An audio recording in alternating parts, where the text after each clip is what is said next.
everyone. Thanks for listening in tonight. We're talking about the Falcon and the Winter Soldier, episode 4, The Whole World is Watching.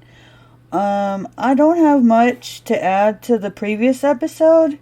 The only thing is I don't think Zemo, Sam, and Bucky actually know anything about the Power Broker like I originally thought. I don't think they know anything about... I don't think anybody really knows much about the Power Broker at this point. And also, if you're on like social medias and stuff, Daniel Bruhl, he did an interview about Zemo's dancing last week in that episode, and he said that he did a bunch of freestyle in the edit, and they took it all out. What we saw in the episode is what we got, and so a lot of the fans on social medias rallied together. They made a hashtag and everything about it, saying "Release the Zemo cut," and so Marvel heard all that, and so if you go to YouTube and type in Zemo dancing, you could probably find his whole little moment there. So that's pretty cool. And it's so hilarious, guys.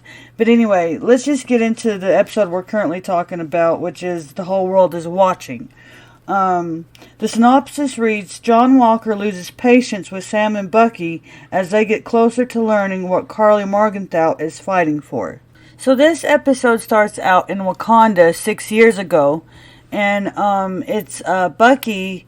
He's in Wakanda, and Ayo, the woman at the end of the last episode, she's there, and they're trying to help him rid himself of being the Winter Soldier. And she's fixing to say the words to him, and he doesn't believe that it's going to work. He doesn't trust himself, but she tells him that she won't let him do anything. She's got him, And so she starts saying the words, and he starts having flashbacks of when he was the Winter Soldier and all the things he had done. And she finally gets through to him, and he bursts into tears because, he's free. He's free of being the Winter Soldier, and she helped him through that. She helped heal him. So, when he got Zemo out of jail in the last episode, and he needed his help to find out the secrets about this serum and stuff. But see, they're here because they need Zemo because, he killed the king of Wakanda, King T'Chaka, and framed Bucky for it. And so they're here to take Zemo back to where he belongs, or, to get their justice for their king. But Bucky still needs him because they still haven't found out everything that they need to know about the serum. But I'm getting a little ahead of myself. Back at the campfire, where, back in Wakanda, where Bucky is getting free of his Winter Soldier stuff.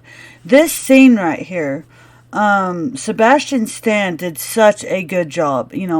Every time Bucky has to show any kind of emotion from his past or anything, he does such a fabulous job. And I just want to give a shout out to Sebastian Stan right here because, yeah, that was a pretty heavy scene, and he did it wonderfully.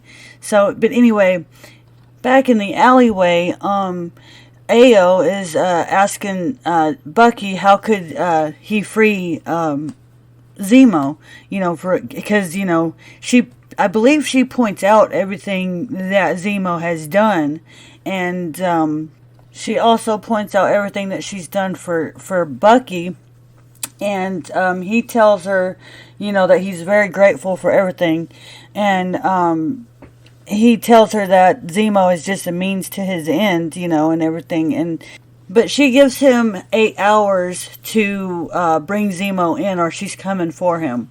So the next scene we go to, Bucky is coming into Zemo's apartment where they're staying, and Bucky says that the Wakandans are here, and he bought him some time, And Zemo thanks Bucky for defending him. Or actually, Sam asks Bucky if he was followed, and of course Bucky says no. And Zemo questions, "How do you know?" And Bucky says, "Because I know when I'm being followed." But anyway, and then again, like I said, Zemo thanks Bucky for defending him, and Sam is like, "Nobody's defending you. You killed the guy that made the super soldier serum," and while they're arguing over that, what was right and what was wrong about all that, Bucky points out that Carly has bombed that GRC headquarters place.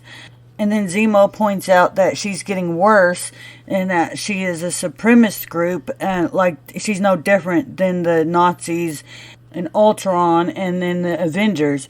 And Sam right here says, watch your mouth because those are our friends that you're talking about. And Bucky points out the Avengers, not the Nazis. But anyway.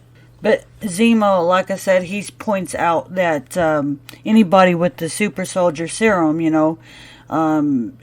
the super soldier serum corrupts you, I mean, it makes it either enhance, if you're bad, it's going to enhance that part of you, and if you're good, it's going to enhance that part of you. And Sam is wondering if there is a easier, more peaceful way of stopping her, but Zemo is like, no, she's probably either going to kill you or you're going to have to kill her. And Bucky points out that Zemo is wrong because Steve was not corrupt with the serum. And but Zemo points out that Steve was the exception to the rule, So anyway, Sam, he points out that Danya was probably someone important, and she's a lady that passed away in the last episode. And, he talks about how his Titi, his aunt, was important to his neighborhood, and they had a big old funeral for her when she passed away, and it was a week-long thing, and he points out that probably they're going to do something similar for Danya, so he suggests that that's where they should go, looking for Carly to talk to her. And Zemo is like, yeah, that we should. Well, actually, he says that his Titi would be proud of him, and hands them all candy, Turkish delight candy. And that's going to be important later on. Anyway, in the next scene we see is Carly and her group, and they're sitting there listening to the news, and it's talking about the victims that were in that building that blew up, and it's it shows that was probably bad because these people that were in that building, they were tied up and they couldn't get out, so they killed them in cold blood, or I should say Carly did. And so yeah, so the next scene we go to is back to Bucky, Zemo, and Sam, and they're going to this place where the Flag Smashers headquarters are, and they're asking about that woman, and nobody's wanting to talk to them. And so Zemo finally gets little kids to talk with that candy that he had.